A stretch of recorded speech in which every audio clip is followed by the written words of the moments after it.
Hi, this video is going to be about the course itself. It's going to be a course description. I actually wrote something down, and so I'm just going to read it to you and kind of also elaborate as I go. So annually, floods are the costliest and deadliest of all natural disasters worldwide. Large storm events such as Hurricane Katrina and Superstorm Sandy have brought the importance of wise floodplain management into the national consciousness. Floodplain management has become a prominent issue with continued interest in climate change and extreme weather events around the world.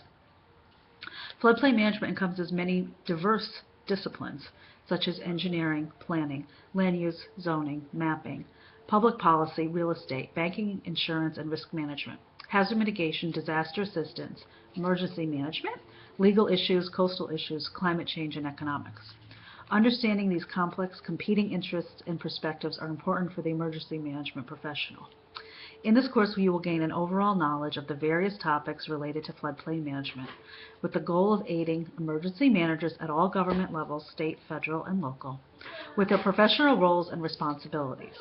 We will first explore the different types of floods and floodplains, and the effects of flood forces on the natural and human environment. Next, we will explore the history of floodplain management in the United States, emphasizing important legislative milestones, the birth of the National Flood Insurance Program, or NFIP, in 1968, and recent legislation affecting flood insurance rates, flood mapping, and changes in the flood zone construction following large storm events.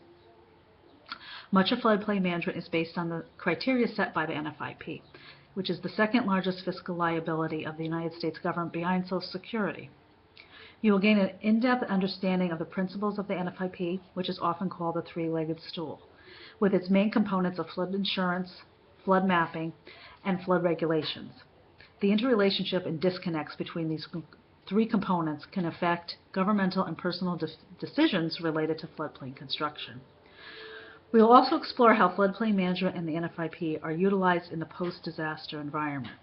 The post-disaster environment can be extremely challenging for all levels of government, with opportunities for positive change often missed as residents and officials both seek to go back to a sense of normalcy. And finally, the current hot topics of climate change, extreme weather, adaptation, sustainability, and resiliency will be discussed, and how they fit into the traditional role of floodplain management and the challenges for the future with these topics.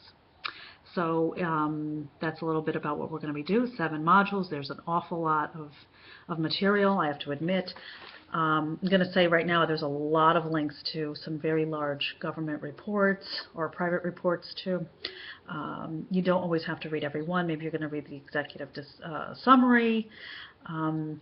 There is a lot of reading, but again, I don't expect you to read every report. You may want to go back to it if you need it for the assignment, but a lot of things are included there, so at least it's kind of a reference point for you too if you feel you want to use it in some of the assignments.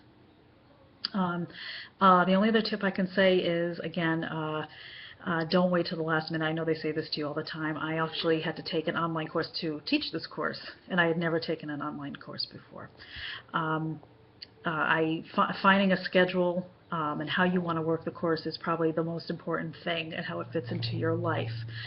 I tended to, when the module opened up every week, do what I called like a data dump, and read as much as I physically could, or always went through the module to see where it was going for the week, and maybe then went back a little bit slower of a pace. It really depends on how you like to do your work.